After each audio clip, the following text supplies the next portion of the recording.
boa noite a todos. Sejam bem-vindos à primeira aula interativa de filosofia, né? Seja bem-vindo.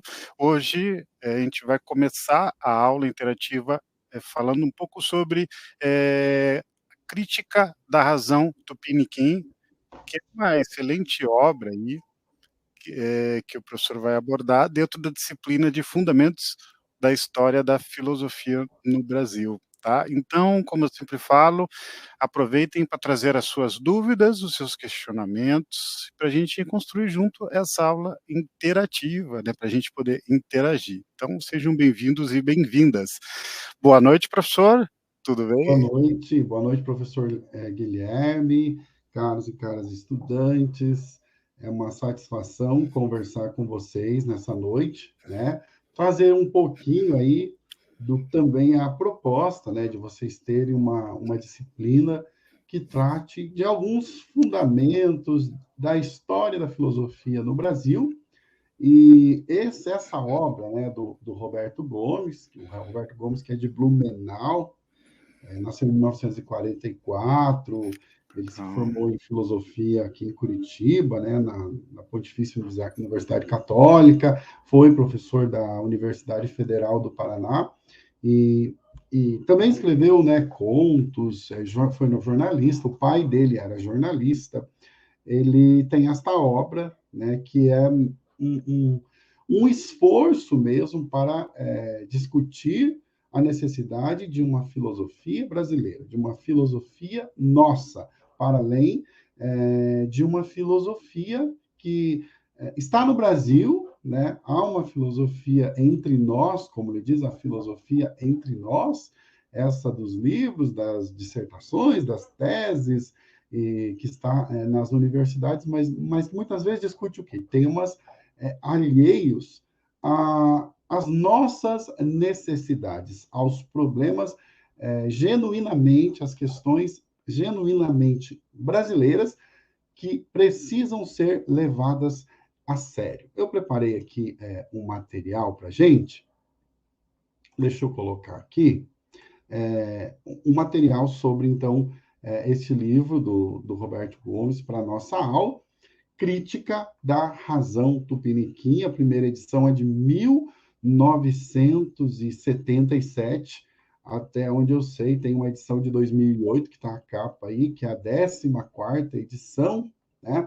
Mas provavelmente já pode ter novas edições. Então, esta obra, esse livro do Roberto Gomes, ele é uma tentativa de se pensar um modo original de fazer filosofia no Brasil, ou como eu ia dizendo, uma filosofia nossa.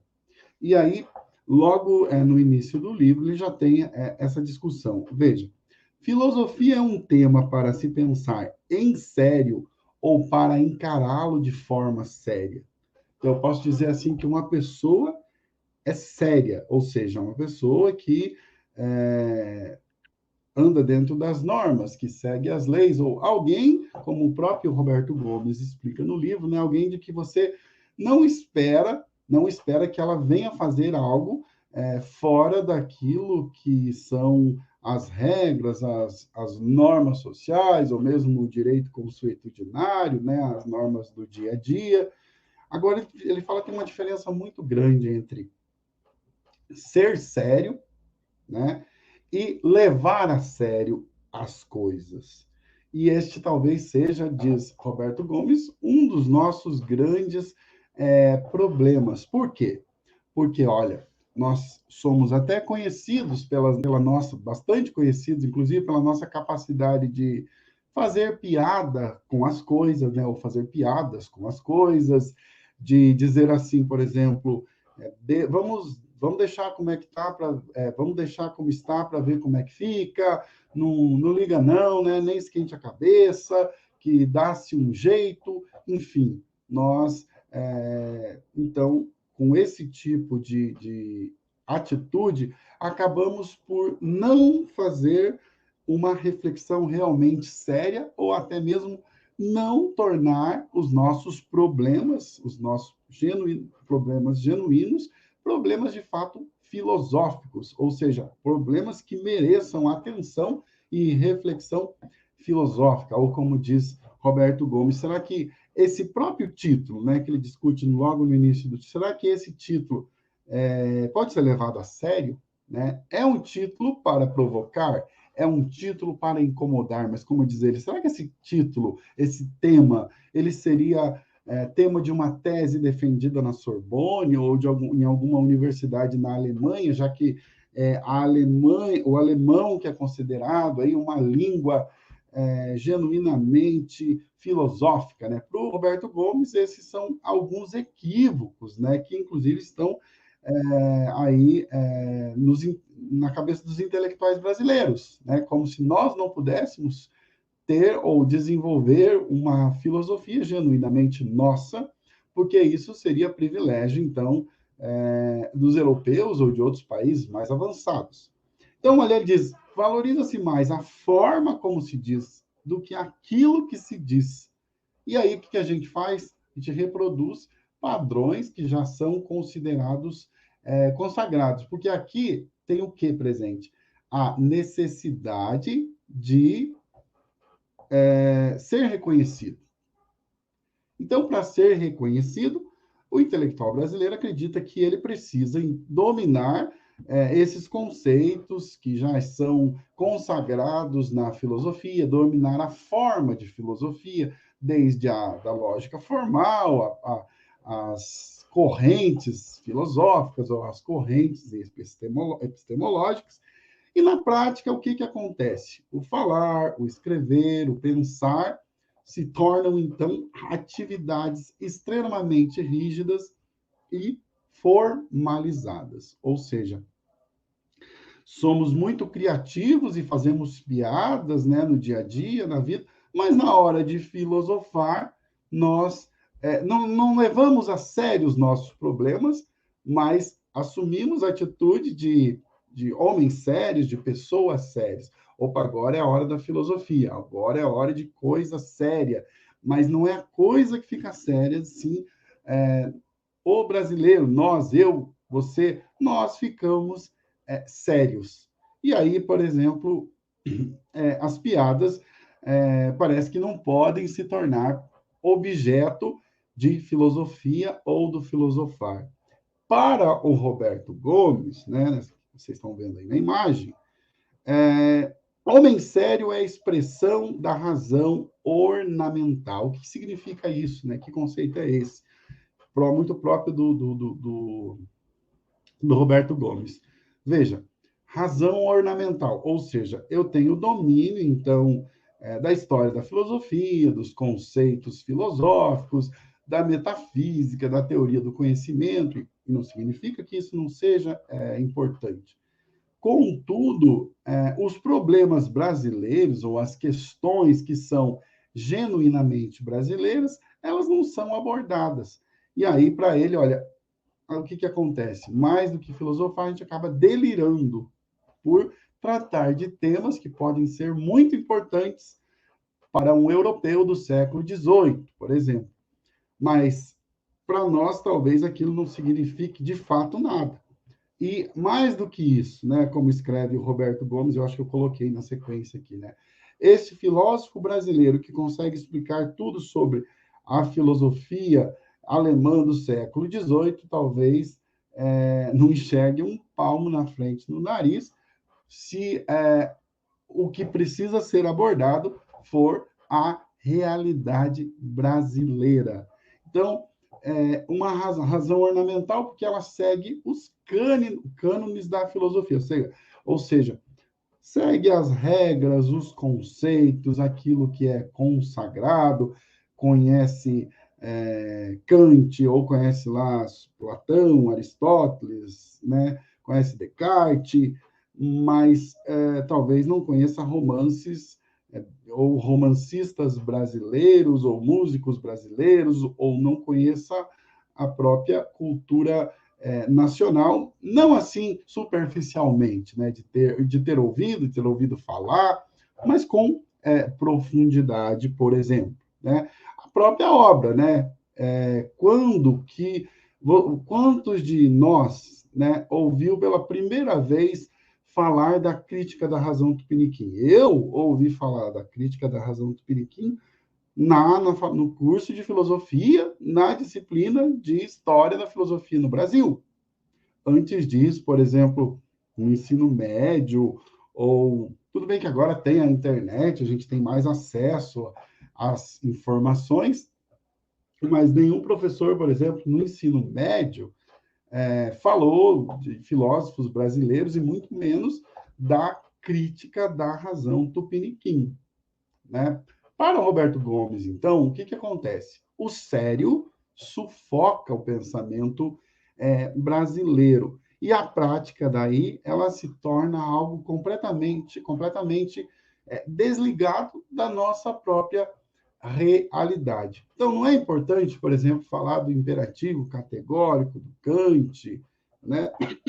ou falar de Heidegger, do Dasein de Heidegger, ou do cogito ergo sum de Descartes, enfim, todos esses temas que nós estudamos aí nas disciplinas de história da filosofia, de metafísica, de teoria do conhecimento, de estética, enfim, conceitos que são importantes, mas e os nossos conceitos e aquela razão tupiniquim, que é a nossa razão, que é o nosso jeito de filosofar, e mais do que isso, é realmente uma filosofia nossa. Como que é possível desenvolvê-la? Como que nós conseguimos, então, realmente fazer acontecer uma crítica da razão tupiniquim? Eu tenho bastante aqui repetido o exemplo citando Kant, né? Mas não por acaso o Roberto Gomes está colocando esse título provocativo, né?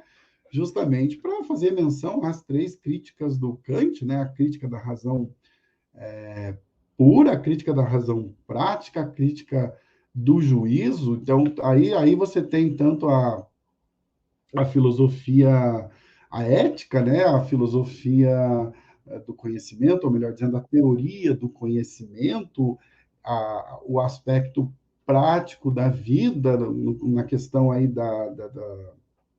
da ética, né? E os valores também, a axiologia, né? Na crítica ao juízo, junto com a crítica da razão prática. Veja, mas será que nós precisamos só apenas do Kant, né, para pensar as nossas questões éticas, as nossas questões estéticas, a questão do conhecimento mesmo, no nosso contexto, no nosso espaço, né, a consciência do nosso contexto histórico e do espaço no qual nós estamos?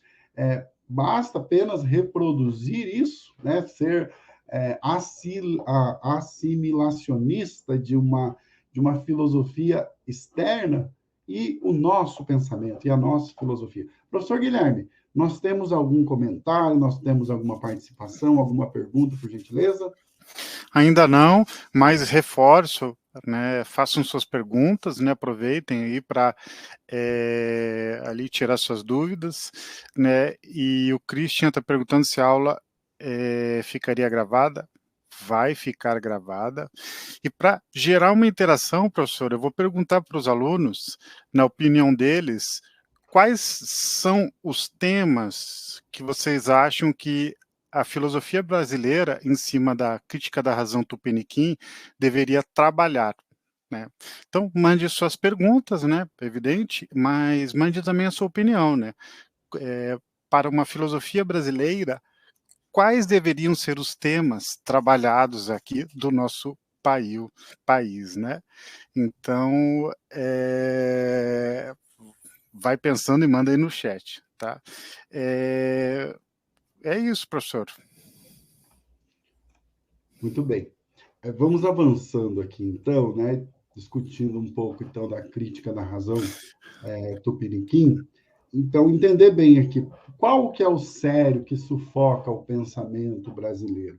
Essa ideia assim, olha, agora é filosofia, agora eu tenho que ser sério, mas ele diz mais do que ser sério, o que nós precisamos é levar a sério o nosso país, levar a sério as nossas questões, levar a sério aquilo que, de fato, é problemático para nós, ou deveria ser problema filosófico. Então, eu trouxe um excerto aqui do texto, né, logo no início, na página 6, da Crítica da Razão Tupiniquim. Olha só. Desta atitude, seria útil extrair o avesso, embora tenhamos uma imensa mitologia construída em cima de nosso jeito piadístico. No momento de pensar, não admitimos piada, queremos a coisa séria. Frases na ordem inversa, palavras raras, citações latinas, e é impossível qualquer piada em latim, creio. Isto criou situações constrangedoras, como as fúteis críticas sérias a Oswald de Andrade, acusado de mero piadista. Estranha gente esta. Gaba seu inimitável jeito piadístico, mas na hora das coisas culturais mergulha num escafandro greco-romano, ou seja, na hora de filosofar, eu começo a fazer citações em latim, porque isso daí parece que eu tenho uma cultura elevada, né? Eu faço uso, então, do formalismo, inclusive com relação à própria língua portuguesa. Ele diz ali, ó, frases na ordem inversa, a própria utilização de palavras raras. Isso não significa que isso não deva ser feito. A questão é por que os problemas brasileiros, as próprias questões, às vezes, de ordem pessoal, individual, elas não deixam como tá para ver como é que fica, né? Não esquente a cabeça, vamos deixar do jeito que está mesmo. Então, parece que isso bloqueia a reflexão, principalmente levar a sério essas questões. Então, uma coisa é ser uma pessoa séria, né, e não fazer nada fora das regras, que é bom, mas outra coisa é, de fato, levar a sério. Então, filosofia é uma coisa para você ser sério ou é algo para ser levado a sério, né? A questão aí do em sério. E já que eu estou falando em piada, né? Eu espero que o vídeo rode aí. Eu acho que eu tenho que compartilhar o áudio. Eu não sei se eu compartilhei o áudio agora. Sim, na hora de compartilhar, às vezes o sistema pede no lado direito ali. Então, peraí, eu vou parar de compartilhar Isso, e é o vou melhor. compartilhar novamente. Vou abrir primeiro aqui a fala do Ariano Suassuna. E enquanto isso, qualquer coisa, se tiver uma dúvida, eu vou respondendo aí. Mas, enquanto isso, eu vou compartilhar com o senhor algumas opiniões, né, do que deveria ser discutido nessa filosofia, enquanto você vai Ótimo, compartilhando aí. ótimo. O Fernando, ele faz aí, ele mostra aí vários pontos ali sobre o Brasil, vivas e vivas, alegrias, nossos retalhos, sincretismo, periferias, exclusões, dominações, dependências, samba, enfim, ele põe vários temas, né? E daí ele termina falando que somos um construído de muitos, e é verdade, nós somos esse Muito bom, muito múltiplo, bom. né? Acho que cada tema que ele colocou aí merecia uma aula, no mínimo, né? Exatamente, exatamente, eu acho que Guilherme, merece. me diga se o som, se o áudio tá sendo transmitido. Vai lá, ó. Sim, Sim? sim, Então vai lá, aham. gente. Vou colocar aqui Vamos lá. desde o início, tá? Bom, olha só o que diz o Suassuna, né? De 2.000 estudantes lá. Aí eu disse, eu vou fazer um teste com vocês. O maior filósofo alemão do século XVIII foi Kant. Quem já ouviu falar aqui em Kant? Praticamente os 2.000 levantaram. Eu disse, não precisa ter lido o livro dele, não. Aí eu disse, agora, o maior filósofo de língua portuguesa do século XVIII, que é o mesmo século de Kant, foi Matias Aires. Quem foi que já ouviu falar dele aqui? Só um estudante levantou a mão. Matias Aires, o maior filósofo de língua portuguesa do século XVIII, era brasileiro e paulista. Enquanto todos vocês já tinham ouvido falar em Kant, só aquele companheiro ali, ouviu falar em Matias Aires? Aí eu perguntei, você ouviu falar de Matias Aires? Você leu alguma coisa dele? Ouviu falar em casa? Ele disse, não, senhor, é porque eu moro numa rua que tem o nome dele.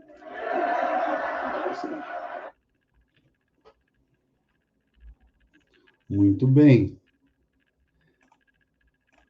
Então, pessoal, vejam, aqui, ó, a gente pode ver o texto, né? Eu coloquei aqui o texto, né, da crítica da razão Tupiniquim, né? E fiz questão de trazer esse vídeo do Suassuna, né? Um recorte de uma fala dele, onde justamente ele também destaca isso, né? Por que nós conhecemos tantas coisas externas, e nesse caso aí da própria filosofia, e ele chega até a fazer uma piada, né? Mas tinha um lá que sabia do Matias Aires, só que não sabia porque tinha estudado, ou ouvido falar em uma palestra, ou estudado na faculdade, simplesmente eu conheci esse nome porque era o nome da rua, mas quem era esse cidadão, quem era essa pessoa que ela tinha feito, deixar de fazer, não, isso não, fazia, não foi a razão pela qual ele conhecia. Talvez ele tenha vivenciado isso, ou talvez ele tenha inventado isso, né, para contar essa anedota, mas de qualquer maneira, está aí também reafirmado algo que o Roberto Gomes coloca, né, no próprio texto, né? Por exemplo, ele traz aqui, ó, por oposição, nada parece ser levado tão a sério quanto o trabalho artístico, a atividade desinteressada, não no sentido de alienação das questões de sua época, mas em oposição à seriedade daquilo que é vigente. Não é sem motivo que hoje se busca no artista um modelo de ação não repressiva e de reerotização do agir. Enfim, Roberto Gomes, ele procura, então, também apontar caminhos, né? Olha, como é que a gente pode, de onde que a gente tem que partir para fazer acontecer essa filosofia nossa? Ou seja, primeiro é da consciência do nosso tempo histórico, da nossa situação, das nossas questões, né, que pode ser políticas, religiosas, principalmente quando ele usou a palavra ali, culturais. Porque na hora da cultura, por que nós somos sérios? Mas veja, o artista, como eu acabei de fazer a leitura, é um exemplo aí de alguém que consegue transpor essa barreira do sério, né? E aí a gente consegue também aprender. Veja, isso aqui para a educação tem uma aplicação gigantesca, né? A aula tem que ser séria. A aula tem que ser séria ou tem que ser levada a sério? Então, aí nós temos caminhos, né, espaço para reflexão. E o outro ponto é o lugar, né, o espaço, o nosso espaço, o nosso país, a nossa situação geográfica e cultural também, porque uma coisa é eu considerar o Kant, por exemplo, né, e algo que ele pensou no século XVIII, de acordo com as necessidades e a situação ali cultural, histórica que ele viveu e aquilo que era próprio dele. E outra é nós pensarmos a realidade brasileira em 2023, com os nossos problemas, as nossas necessidades, também aquilo que nós temos de genuinamente brasileiro. Por exemplo, por que o futebol não pode ser objeto de filosofia? Né? Não que já não tenha sido, mas de filosofia mesmo para ser levada a sério e ser tema, por exemplo, de uma tese de doutorado, né? Provavelmente que já existe, mas não tem a mesma consideração, né? E a mesma, digamos, ou propaganda, ou a divulgação, acho que é essa palavra, de um livro de filosofia ou de história da filosofia dentro, por exemplo, de uma faculdade, de uma universidade, de um curso de filosofia, né? Quantos cursos de filosofia será que abordam, né, ou tem a disciplina de filosofia no Brasil, de história da filosofia no Brasil, e mais ainda, falam realmente de filósofos brasileiros, de obras de filósofos brasileiros. Eu podia perguntar, quantos filósofos brasileiros você conhece? Porque tem professores de filosofia que escrevem livros de filosofia, como eu, como o Guilherme, né? Mas filósofos brasileiros, né? Como o Matias Aires, como o Álvaro Vieira Pinto, como... Veja, não é tão simples de lembrá-los, e olha que eu estudei, né? Não é tão simples de lembrar Lélia Gonzalez, por exemplo, né? E, às vezes, o que a gente conhece é aquilo que é superficial, aquilo que é mais midiático, né? Mas que não, né? Não tem mesmo filosofia, né? No sentido de valorizar os nossos problemas, as nossas questões, né? É lógico que ouvir o Mário Sérgio Cortella, o Luiz Pondé, ouvir o Leandro Carnal é importante, nos auxilia muito e provavelmente está muito mais próximo da nossa realidade do que os problemas levantados pelo Kant, por exemplo. Mas qual que é o problema? E isso o Roberto Gomes também aborda. O problema é achar que só esses nomes que eu acabei de citar, por exemplo, que só eles é que podem fazer, de fato, uma filosofia genuína, né? Eu posso até fazer boas reflexões, eu posso até pensar diferente, mas o que eu penso nunca vai poder ser levado a sério mesmo, no sentido filosófico. Então, pessoal, o que a gente está tratando aqui, o que a gente está abordando, né, ao falar da crítica da razão tupiniquim, deixa eu ver se eu pego meu material aqui para falar com vocês, diz respeito a isso, né? Por que nós não somos originais? E o que nos impede, né? O que nos impede de ser originais? O que nós precisamos fazer para sermos originais, então, né? Para termos uma filosofia que, mais do que estar entre nós, seja uma filosofia nossa, tá? Eu deixei inclusive eu deixei outros materiais aqui, outros vídeos, né? Tem esse aqui do copo d'água, em que o Suassuna também faz uma piada com o Kant para dizer assim, bom, o Kant diz que esse copo aqui é o fenômeno, né? Mas nunca vai ser igual ao copo da minha consciência. Daí ele diz assim, eu quero ver o Kant dizer isso se ele estiver na frente de uma onça. Ele vai sair correndo igual eu vou sair correndo de medo. Então, como que não é? Né? Que negócio é esse? Enfim, com uma brincadeira, ele consegue explicar um conceito complexo aí da filosofia, né? A história lá de por que nós não chegamos ao número. Olha, lá vai eu falar de conceito da filosofia do Kant, né? Será que eu conheço isso com relação à filosofia brasileira, né? Conhecemos o número, mas não o fenômeno, mas não chegamos ao número, à essência, ou a coisa em si, como diz o Kant. Quer dizer, nós nunca conseguimos chegar ao copo, à coisa em si, mas apenas ao fenômeno, ou seja, aquilo que se manifesta. E o Suassuna vem com essa piada. Mas quero ver você fazer essa reflexão na frente de uma onça. Quero saber se essa onça não é a coisa em si mesmo. Então, ele faz essa brincadeira para dizer, olha, vai sair correndo, então, como? Aí, na visão do Suassuna, o Kant é hipócrita, né, ao dizer isso. Mas, voltando na crítica da razão tupiniquim, também tem mais um excerto aqui, e, inclusive, vocês encontram a obra na internet disponível, gratuita, em PDF, tá, pessoal? É legal falar isso, desculpe te cortar, e aproveitar, antes de entrar, tem uma pergunta interessante aqui, eu vou tentar ler, são várias que existem, que têm o mesmo caminho. Pergunta do José, ele fala, que bom. Sabemos que esse pensamento seria nos anos 70, o do livro, né? Hoje algo mudou, e daí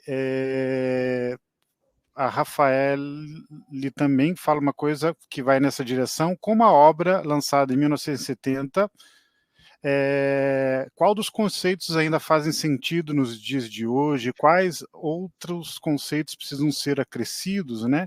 Daí o José fala a mesma coisa, né? A dúvida dele é a mesma, da Rafaela. Eu acho que as duas perguntas caminham juntas, né? Sim, sim.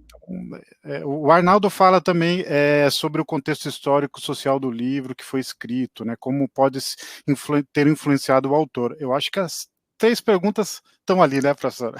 Eu acho que é isso. Ó.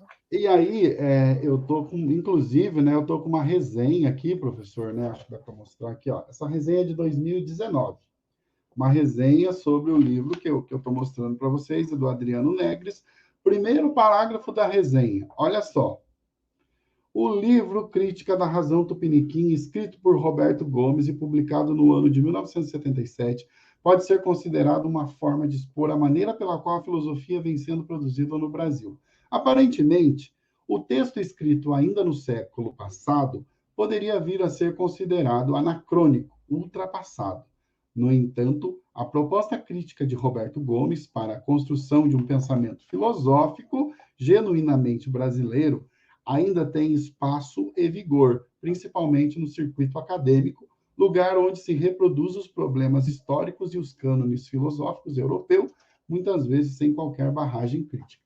Então, assim, só para dizer, né, ó, o livro é de 77, a primeira edição, mas ele tem, no mínimo, 14 edições, se já não tiver outras, e, veja, uma resenha que é de 2019, né? Também não é tão atual, mas é bem mais atual do que 77. E, de fato, mostrando o quê? Mostrando a atualidade da obra. É certo que, de alguma maneira, nós avançamos com relação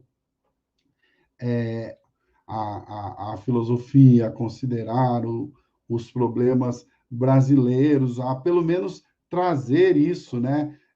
Ter presente autoras, autores, né, mulheres, filósofas que despontaram, né, como a Djamila Ribeiro, por exemplo, né, eu já falei que também é da década de 70, 80, já falei da Lélia, enfim, há um despertar, né, o próprio fato de ter o curso e cursos e há essa reflexão filosófica.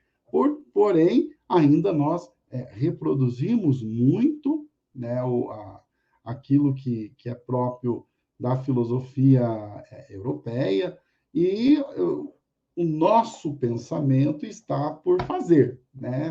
Tem um início, digamos assim, mas ele está por fazer, né? Nós precisamos, primeira coisa que é necessário fazer é tomar consciência disso, né? Como diz o próprio Roberto Gomes, olha, talvez livros do Machado de Assis, textos aí de poesia brasileira, como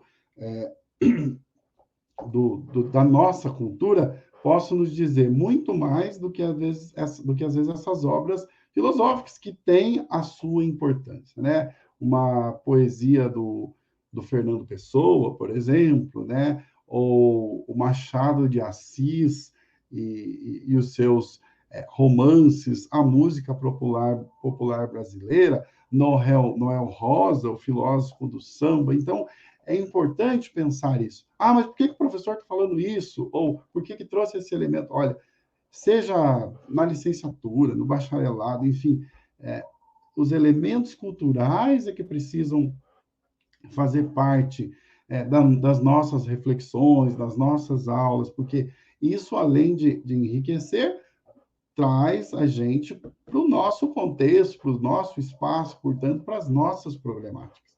Então, as reflexões do Roberto Gomes, elas caminham nesse sentido, né? Chamando atenção para isso. Então, o que ele diz aqui? Ó? Esse aqui é um outro exemplo e a gente pega direto do livro. Creio que a existência de uma piada tipicamente brasileira deveria ser objeto de estudo mais aprofundado. Possuirá características específicas? Que atitudes básicas revela?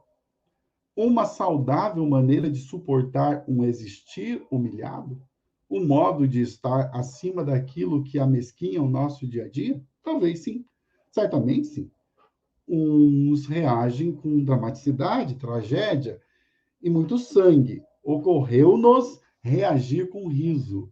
Então ele diz, olha, se nós somos capazes até de fazer piada com a nossa própria capacidade de fazer piada, por que que isso não pode ser objeto de reflexão filosófica? Por que que isso não pode ser levado a sério? Não no sentido de fazer com que as pessoas fiquem sérias, ou que eu fique sério, mas realmente de ser considerado um tema filosófico. E o próprio título do livro, né, como eu acabei de comentar, Crítica da Razão Tupiniquim. Será que esse título pode ser levado a sério, pode ser considerado, né, um título realmente filosófico? Eu espero que eu tenha, assim, contribuído, não que eu tenha dado a resposta, né, mas que eu tenha, de alguma forma, interagido com a questão, né, mais do que dar uma resposta que resolva, né? As questões filosóficas, elas são sempre abertas, e é bom que elas fiquem abertas para que elas gerem novas reflexões, né? Exato. Porque a filosofia está sempre por fazer, né? Não é assim, está feito, está resolvido. Tudo bem, eu posso terminar um artigo, terminar um trabalho, posso terminar uma tese, mas não significa que encerrou a filosofia, né? A filosofia, ela está por fazer, né? Como a vida a gente tem que viver. Ainda ele considera o seguinte, e qual que é a urgência?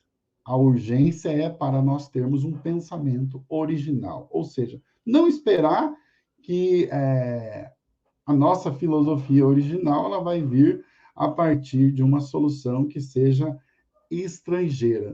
E qual que é o caminho? Então, passado uma filosofia entre nós, o que é uma filosofia entre nós?